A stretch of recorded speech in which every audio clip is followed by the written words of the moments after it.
लोग चौथे चैप्टर के बारे में पढ़ रहे थे, हम लोग रिवीजन वीडियो देख रहे हैं इसका। तो आज देखिए हम लोग क्या क्या पढ़ने वाले हैं। आज वेग वर्णनकर्ता की बात कर लेंगे। वेग वर्णनकर्ता या वेग फिल्टर जिसे कहते हैं, वेग फिल्टर। और साइक्लोट्रॉन देख लेंगे, साइक्लोट्रॉन क्या होता है, साइक्लोट्रॉन, ठीक है। और टोरॉइड,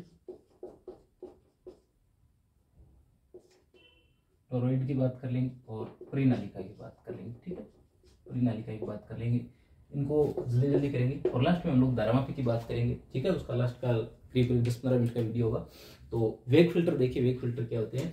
तो मैंने आपको शुरुआत में बताया था लॉरेंज बल का फॉर्मूला क्या लिखा था हम लोगों ने, F vector equal Q E vector plus V vector cross B vector, ठीक है। ये क्या होता है, लॉरेंज बल का फॉर्मूला होता है। तो यदि अपने को क्या करना हो, एक निश्चित वेग वाला कण अलग करना हो, तो हमें क्या करना पड़ेगा, हमें लंबवत आरोपित करने पड़ेंगे किसी ई वेक्टर और बी वेक्टर के। इनके लंबवत क्या कराना पड़ेगा, कण को गति करवाना पड़ेगा। तो देखिए वेग वर्णनकर्ता के अंदर क्या करते हैं, जैसे ये 3 अक्ष अपने पास में है, ये एक्स एक्स है, ये वाई है और ये क्या है, जेड है। तो मान लेते हैं कि अपना कण जो वो कौन से एक्स के अनुदिश गति कर रहा है, एक्स एक्स के अनुदिश गति कर रहा है। और विद्युत क्षेत्र जो है वो वाई के अंदर है। और बी जो है वो कौन से अक्ष के अनुदिश है, जेड अक्ष के अनुदिश है, ठीक है। अपना कण जो वो इस साइड से गति करता हुआ आ रहा है, जिसका आवेश कितना है, क्यू आवेश है। अगर ये इस तरफ से गति करता हुआ आ रहा है तो हम लोग क्या लिखेंगे, यानी वेग वी वेक्टर की जगह तो लिखेंगे वी आई कैप लिख लेंगे। और ई वेक्टर की जगह क्या लिख लेंगे, ई जे कैप लिख लेंगे। बी वेक्टर की जगह क्या लिख लेंगे, बी के कैप लिख लेंगे। और इन सबको क्या करेंगे, इस फॉर्मूले के अंदर रख देंगे। तो जैसे ही इस फॉर्मूले के अंदर रखेंगे तो ये तो अपनी जगह आ ही जाएगा सीधा, ठीक है। क्रॉस प्रोडक्ट आएगा किसका, इन दोनों का, इन दोनों का क्या आएगा, क्रॉस प्रोडक्ट आएगा। आई और के का अगर क्रॉस प्रोडक्ट करेंगे तो क्या आएगा, माइनस का जे कैप आएगा। तो ये क्या बनेगा, ये बनेगा F vector equal Q E minus का वी बी, और यहाँ क्या आ जाएगा, जे कैप आ जाएगा। यानी अगर अपने पास में इसका मान कितना हो, 0, यानी वी कितना हो, इसे आगे ले जाए, ए बटा बी हो, वी कितना हो, ए बटा बी हो, तो वो कण जो होगा वो बिना किसी बल लगे सीधा निकल जाएगा। यानी 4 प्रकार के कण आ रहे हैं अपने पास में, तो उनमें से वो कण सीधा निकल जाएगा जिसका वेग कितना है, ई और बी के अनुपात के बराबर है। क्यों, क्योंकि उसके लिए क्या होगा, बल एफ का मान 0 होगा। इसमें रख करके देख सकते हो, जैसे ये रखोगे एफ का मान क्या आ जाएगा, 0 आ जाएगा। यानी ई वी माइनस बी जिसके लिए 0 होगा वो कण क्या होगा, बिना किसी बल लगे सीधा सीधा निकल जाएगा। इस प्रकार के उपकरण को क्या कहते हैं हम लोग, वेग फिल्टर कहते हैं। थोड़ी बात कर लेते हैं साइक्लोट्रॉन की। देखिए साइक्लोट्रॉन क्या होता है। तो साइक्लोट्रॉन का एक पूरा बड़ा वीडियो अगर आप लोगों को देखना हो तो प्लेलिस्ट के अंदर जाकर के आप लोग साइक्लोट्रॉन का पूरा वीडियो भी देख सकते हैं। पहले बना चुका हूं साइक्लोट्रॉन के बारे में। तो इन शॉर्ट देखिए साइक्लोट्रॉन क्या करता है, लॉरेंज और लिविंगस्टोन नाम के 2 वैज्ञानिक थे। उन्होंने क्या किया, एक उपकरण का आविष्कार किया जो क्या करता है, अल्फा कण, प्रोटॉन, यानी आपके पास में क्या है, जो भारी कण है उनको त्वरित करने का काम करता है। तो ये उपकरण क्या कहलाता है, साइक्लोट्रॉन कहलाता है। ध्यान रखना, साइक्लोट्रॉन जो है वो किसको त्वरित करता है, अल्फा कण हो गया, न्यूट्रॉन हो गया, ठीक है, या फिर कोई अन्य भारी कण हो, प्रोटॉन वगैरह हो, तो उनको ये क्या करता है, त्वरित करने का काम करता है। ये किसको त्वरित नहीं करता है, इलेक्ट्रॉन को नहीं करता है, और किसको नहीं करता है, न्यूट्रॉन को नहीं करता है, ठीक है। इन दोनों को ये त्वरित नहीं करता है। तो इलेक्ट्रॉन को त्वरित कौन करता है, तो इलेक्ट्रॉन को त्वरित करने का काम जो है वो करता है, कौन करता है, देखिए इलेक्ट्रॉन को त्वरित करने का काम करता है बीटाट्रॉन।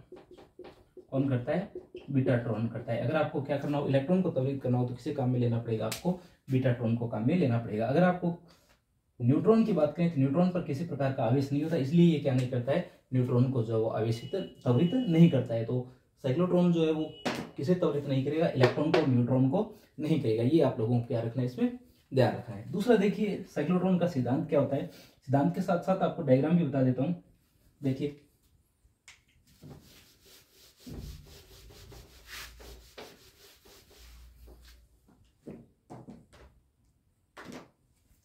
जैसे इस प्रकार इसका डायग्राम बनाए तो इसमें धातु के 2 अर्धवृत्ताकार पात्र होते हैं जिन्हें क्या कहते हैं हम लोग, डीज कहते हैं। तो ये क्या है, आपके पास में धातु के अर्धवृत्ताकार खोखले पात्र है। इन पात्रों को हम लोग क्या नाम देते हैं, इन पात्रों को हम लोग डीज नाम देते हैं। तो ये आपके पास में क्या होगी, डीज होगी, ठीक है। तो ये आपके पास में क्या है, डीज है। इसके बीच में अपने क्या कर देते हैं, उस कण को रख देते हैं जिसे त्वरित करना है, और कण क्या करेगा, लगातार वर्ताकार पथ में गति करेगा। और बिल्कुल लास्ट में किसी एक जगह हम लोग क्या बना देते हैं, इसमें विंडो बना देते हैं। उस विंडो से ये कण जो है वो क्या हो जाएगा, बाहर निकल जाएगा। जैसे यहाँ विंडो लगा दी तो इस प्रकार से कण जो है वो क्या हो जाएगा, बिल्कुल सप्लस रेखीय दिशा में बाहर निकल जाएगा।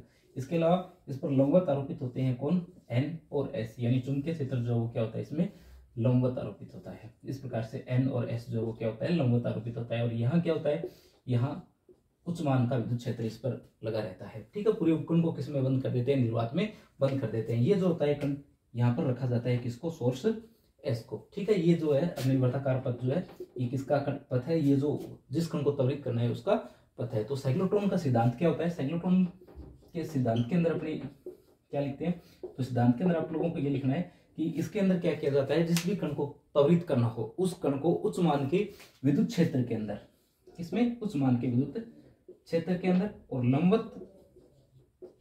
लंबवत चुंबकीय क्षेत्र में गति करवाया जाता है। ठीक है, चुंबकीय क्षेत्र जो वर्ताकार पथ प्रदान करेगा, विद्युत क्षेत्र जो है इसे क्या करेगा, कण को ऊर्जा देगा। तो इस प्रकार से कण जो है लगातार वर्ताकार पथ में बार बार घूम करके उच्च ऊर्जा का मान प्राप्त कर लेगा, यानी कण का वेग लगातार बढ़ जाएगा। जैसे ही वेग बढ़ेगा कण की गतिज ऊर्जा 1/2mv² का मान बढ़ जाएगा। ठीक है, अगर बात करें इसकी कार्य प्रणाली की तो इसमें क्या होता है, देखिए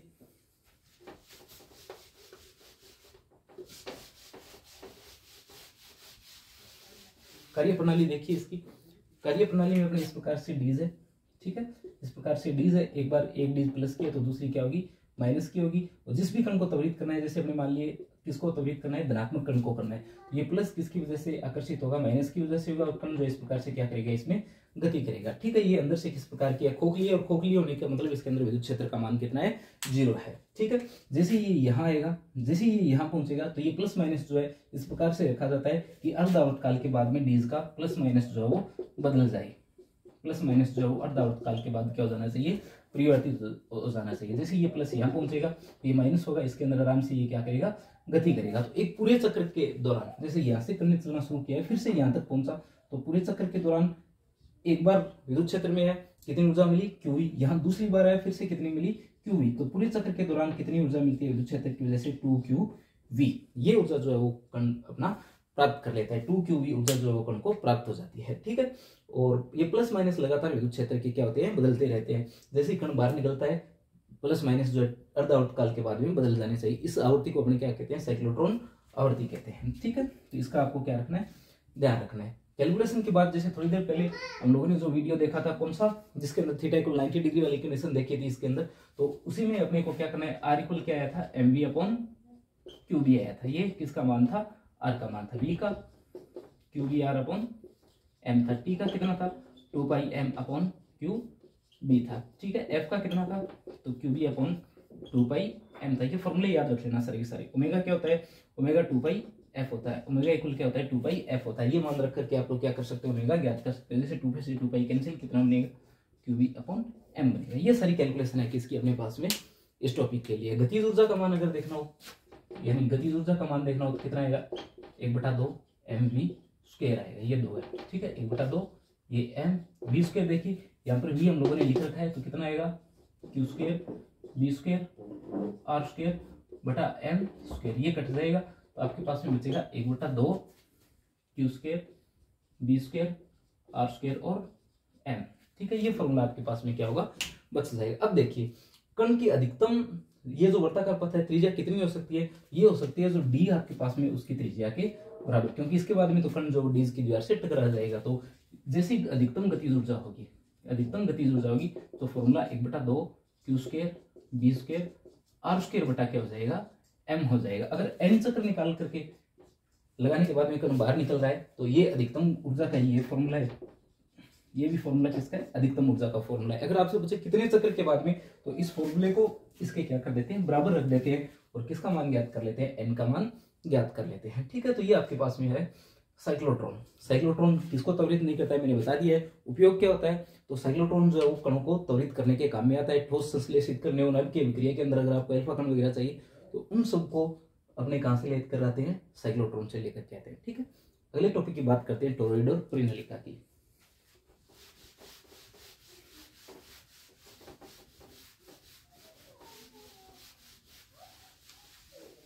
देखिए रिवीजन के हिसाब से करवा रहा हूँ, कंप्लीट नहीं करवाऊंगा, सिर्फ ऊपर ऊपर की बड़ी बड़ी बातें आपको बता दूंगा। तो परिनलिका की पहले बात करते हैं। परिनलिका क्या होती है, आपके पास में एक कुचालक छड़ होती है जो किससे बनी होती है, जो चीनी मिट्टी या कार्डबोर्ड से बनी हुई होती है। इसके ऊपर क्या कर दिया जाता है, तांबे के तार को लिपेट दिया जाता है। विद्युत रूप तांबे का तार जो इस पर इस प्रकार से क्या कर दिया जाता है, लिपेट दिया जाता है। इस प्रकार जो संरचना बनती है वो तो क्या कहलाती है, परिनलिका कहलाती है। ये क्या है, परिनालिका है। ठीक है, अगर इसे मोड़ करके बंद कर दिया जाए, इस प्रकार से बंद कर दिया जाए, दोनों सिरों को आपस में मिला दिया जाए, तब जो ये संरचना बनती है इसे हम लोग क्या कहते हैं, जैसे यहाँ पर लगातार फेरे इसमें आ जाएंगे, ऐसे लगातार आ जाएंगे इसमें, ये जो संरचना है वो क्या कहलाती है, टोरॉइड कहलाती है। ठीक है, ये परिनलिका है और वो क्या है, टोरॉइड है। अगर अपने को मान ज्ञात करना हो इनके लिए चुंबकीय क्षेत्र का, तो कैसे करेंगे, देखिए ये परिनलिका है, यहाँ पर क्या कर लेंगे, अपने एक लूप की कल्पना करेंगे, PQRS लंबाई मान लेते हैं, इसकी कितनी है, इस प्रकार से आपको पता है कि परिनलिका के अक्ष के अनुदिश चुंबकीय क्षेत्र होता है, बाहर चुंबकीय क्षेत्र का मान कितना होता है,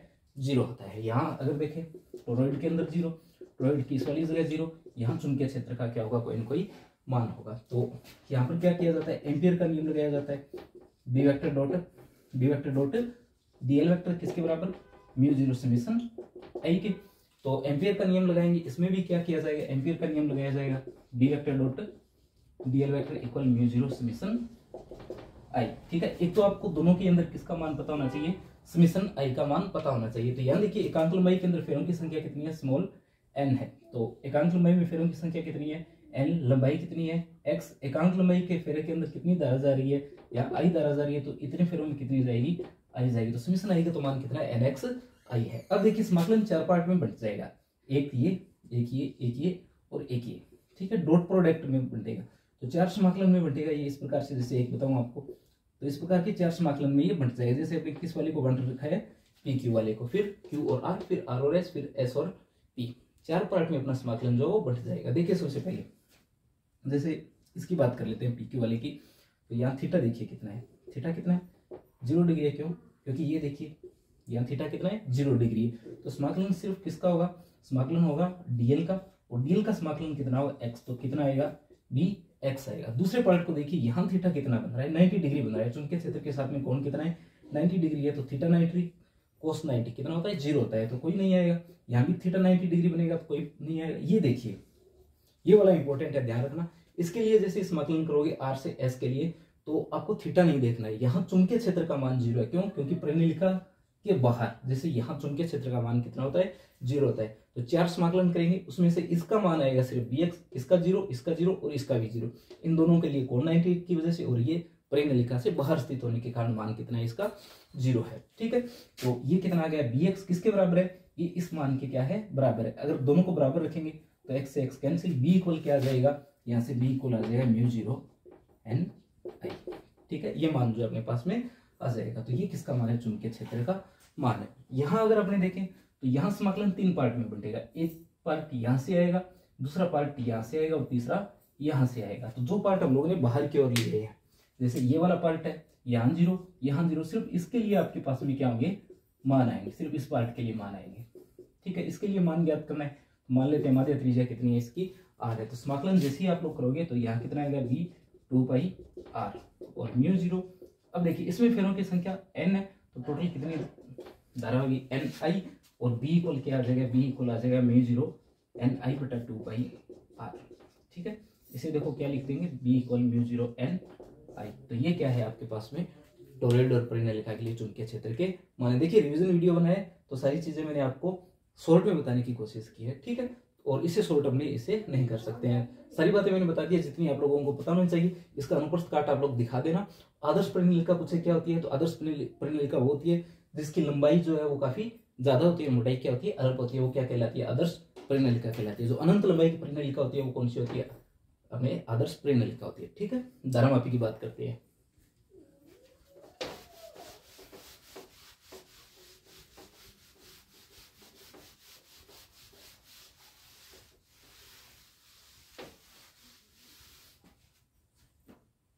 देखिए धारामापी,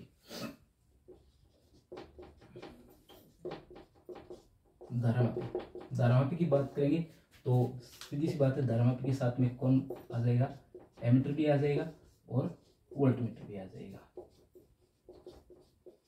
धारामापी के अंदर क्या आ जाएगा, एमीटर भी आ जाएगा और वोल्टमीटर भी आ जाएगा। इनके आदर्श प्रतिरोध के बारे में पूछा जाता है, और धारामापी जो है उसकी सुग्राह्यता पूछी जाती है। ठीक है, तो धारामापी क्या होता है? ऐसा उपकरण जो धारा का मापन कर सकता है, संशोधन कर सकता है, अलग मान की धारा का भी क्या कर सकता है? मापन कर सकता है। क्या कहलाता है? धारामापी कहलाता है। धारामापी अपने दो प्रकार के होते हैं। कौन कौन से होते हैं भाई? एक तो होता है अपने पास में चल कुंडली धारामापी, एक चल चुंबक धारामापी। जो चल कुंडली धारामापी है वो फिर से दो प्रकार के होते हैं। कौन कौन से? किलकित कुंडली और निलंबित कुंडली। अगर किलकित कुंडली की बात करें तो इस प्रकार का डायग्राम बनता है, ये एन और ये क्या आता है? एस आता है। ठीक है, इसमें ध्रुव खंड जो है उनकी आकृति कैसे रखी जाती है? अवतल रखी जाती है, ताकि चुंबकीय क्षेत्र जो है वो क्या हो? थीटा इक्वल 90 डिग्री बनाए। ठीक है, ध्रुव खंडों की आकृति किस प्रकार की रखी जाती है? अवतल रखी जाती है। नरम लोहे का क्या किया जाता है? क्रोड काम में लिया जाता है। यहाँ पर जैसे अगर क्रोड लगाए तो ये किसका होता है? नरम लोहे का क्रोड होता है। और फास्फोरस ब्रॉन्ज का अपने तार काम में लेते हैं, और यहाँ पर किलक लगा करके क्या कर देते हैं? इसे किलकित कर लेते हैं। यहाँ पर स्प्रिंग लगे होते हैं, स्प्रिंग लगे होते हैं, और एल्यूमिनियम का संकेतक लगा होता है। धारामापी के जीरो बीच में होता है, ध्यान रखना, धारामापी के जीरो बीच में होते हैं, और इनके लिए जीरो जो वो एक साइड में होते हैं। ठीक है, इंपॉर्टेंट बात क्या क्या है इसमें? एक तो क्रोड इसकी नरम लोहे की, नरम लोहे की पारगम्यता ज्यादा होती है। अगले चैप्टर में बताऊंगा आपको नरम लोहे के बारे में। ठीक है, ये एल्यूमिनियम की बनी होती है, ये फास्फोरस ब्रॉन्ज का तार होता है। ठीक है, प्रत्यास्थता ज्यादा होती है। ध्रुवखंड अवतल आकृति के, ताकि क्या हो? त्रिज्यीय चुंबकीय क्षेत्र प्राप्त हो। ठीक है, इतनी बातें इसमें। संकेतक एल्यूमिनियम का लगा होता है, ये जो है ध्रुवागर या किलक इन्हें बोलते हैं। ठीक है, ये स्प्रिंग यहाँ से संपर्क किया जाता है, जिन तारों को अपने जोड़ते हैं। ठीक, ये अपने पास में क्या है? धारामापी है। धारामापी के सिद्धांत में देखिए क्या होता है? धारामापी के अंदर ये जो तार है, जैसे आप लोग इसमें धारा प्रवाहित करोगे तो इसमें क्या हो जाएगा? एंठन उत्पन्न हो जाएगा। तो जो आपका टो एंठन है, टो एंठन है, वो किसके समानुपाती होता है? फाई के। यानी टो एंठन किसके बराबर होता है? तो टो एंठन बराबर होता है सी फाई के। ये तो है तार की बात, पर आपने जो कुंडली लगा रखी है उसके अंदर भी तो विक्षेप आएगा। तो टो विक्षेपक किसके बराबर होता है? तो टो विक्षेपक बराबर होता है BINA और साइन थीटा के। ठीक है, यहाँ थीटा तो 90 डिग्री होगा। क्यों? क्योंकि त्रिज्यीय चुंबकीय क्षेत्र हम लोगों ने काम में ले रखा है। ध्रुवखंडों की आकृति कैसे ले रखी है? अवतल प्रकार की ले रखी है। और ये दोनों बल और उनके मान है तो बराबर होंगे एक दूसरे के। कौन कौन? BINA बराबर है किसके? सी फाई के। आई बराबर है किसके? सी फाई अपॉन BNA के। ये जो मान है इसे धारामापी का परिवर्तन गुणांक कहते हैं। आई इक्वल के फाई, आई इक्वल के। तो ये क्या है? धारामापी का सिद्धांत है। यहां से देखिए, अगर आपसे पूछी जाए सुग्राह्यता, क्या पूछी जाए? सुग्राह्यता। इंपॉर्टेंट है अभी सुग्राह्यता। धारामापी में आपको क्या ध्यान रखना है? सुग्राह्यता ध्यान रखनी है। ठीक है, तो सुग्राह्यता क्या होती है? तो अपने क्या करेंगे? आई को आगे ले जाएंगे, आई को आगे ले जाएंगे और के को इस साइड ले आएंगे। तो ये जो टर्म आपके पास में ये क्या कहलाती है? सुग्राह्यता कहलाती है। ऐसे लिखते हैं, 1/k बराबर फाई अपॉन आई। इसे क्या कहते हैं हम लोग? सुग्राह्यता कहते हैं। अलग मान की धारा के लिए अगर अधिक विक्षेप प्राप्त हो तो इसे क्या कहा जाता है? धारामापी की सुग्राह्यता कही जाती है। सुग्राह्यता दो प्रकार की होती है, धारा सुग्राह्यता और वोल्टता सुग्राह्यता। धारा सुग्राह्यता और वोल्टता सुग्राह्यता। धारा सुग्राह्यता क्या होती है? ये वाला फॉर्मूला जो है ये किसका है? धारा सुग्राह्यता का है। एकांक धारा के लिए उत्पन्न विक्षेप क्या कहलाता है? धारा सुग्राह्यता। और एकांक विभवांतर के लिए जो विक्षेप प्राप्त होता है इसे क्या कहते हैं? वोल्टता सुग्राह्यता। ये धारा सुग्राह्यता और ये क्या है? वोल्टता सुग्राह्यता। अगर दोनों में संबंध पूछे तो V इक्वल क्या है? अगर धारामापी का प्रतिरोध G है तो V इक्वल RI जैसे लिखते हैं, तो प्रतिरोध R की जगह क्या है? G है। तो SV बराबर फाई अपॉन आई जी। ये किसका फॉर्मूला है भाई? ये फॉर्मूला है SI का। तो ये इसमें क्या आ जाता है? संबंध SI अपॉन G। ठीक है, सुग्राह्यता आ गई। अगर दक्षतांक पूछा जाए कि दक्षतांक क्या होता है, तो जो सुग्राह्यता का व्युत्क्रम है उसको क्या कहते हैं? दक्षतांक कहते हैं, I अपॉन 5। ठीक है, एकांक विक्षेप उत्पन्न करने के लिए आवश्यक धारा जो होती है वो क्या कहलाती है? दक्षतांक कहलाती है। ये क्या है? धारामापी का दक्षतांक। धारामापी में दक्षतांक पढ़ लेना, सुग्राह्यता पढ़ लेना। एमीटर और वोल्टमीटर जो है इनके आदर्श एमीटर, आदर्श वोल्टमीटर के प्रतिरोध पढ़ लेना। अब देखिए थोड़ी बात कर लेते हैं एमीटर और वोल्टमीटर की। एमीटर क्या काम में आता है? तो एमीटर काम में आता है धारा के मापन के लिए। ये क्या करता है? धारा का मापन करता है। वोल्टमीटर क्या करता है? विभव का मापन करता है, विभवांतर का मापन करता है।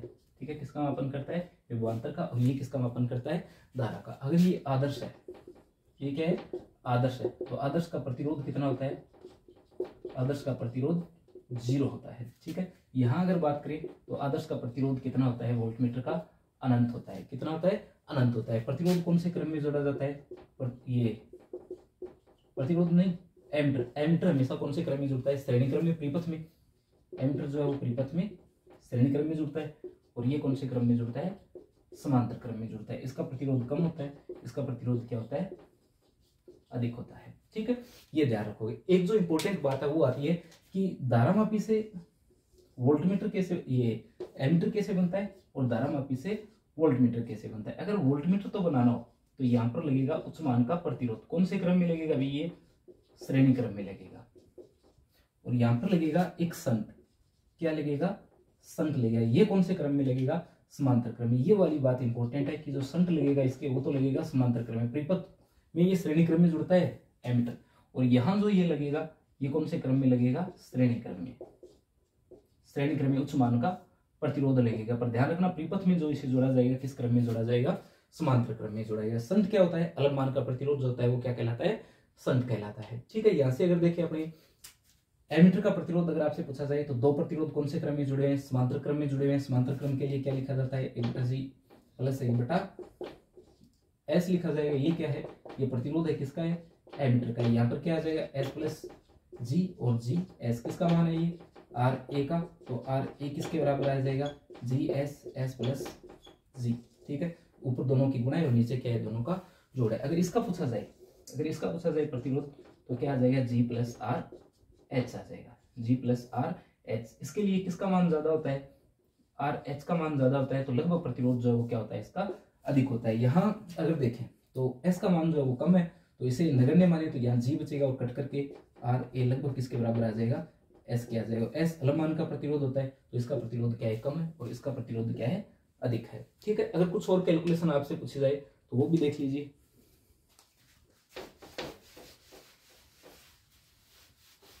देखिए इसके लिए देखिए, इसमें कितनी धारा प्रवाहित हो रही है, इसमें I धारा प्रवाहित हो रही है। कितनी धारा प्रवाहित हो रही है, I धारा प्रवाहित हो रही है। और इसके अंदर अगर देखें तो कितनी धारा जा रही है, I धारा जा रही है। जैसे यदि यहाँ से पूछा जाए तो इस साइड कितनी धारा जा रही है, IG धारा जा रही है। पीछे कितनी धारा बची, I माइनस IG धारा बची। यहाँ पर आप लोग किरचॉफ का नियम लगा सकते हो। कैसे लगाओगे, ये आएगा I माइनस IG और गुणा में क्या आएगा, S बराबर आएगा बच्चों किसके, बराबर आएगा। या फिर माइनस लगा सकते हो, माइनस लगा करके लिखोगे IG बराबर किसके, 0 के। यानी आपका बराबर है I माइनस IG, ये S संत के लिए बराबर किसके, IG और G के। ठीक है, IG जो है वो क्या है, गैलोमीटर में प्रवाहित धारा। यहाँ से आप लोग S का, G का, IG का और I का इन सब का मान क्या कर सकते हो, ज्ञात कर सकते हो। यदि इसके लिए इस प्रकार का सूत्र बनाना चाहो तो ये कौन सी धारा है, I धारा है। यही धारा I होगी और ये धारा क्या होगी, IG होगी। यानी परिपथ में उतनी धारा जाएगी जितनी किसमें जा रही है, गैल्वेनोमीटर में जाएगी।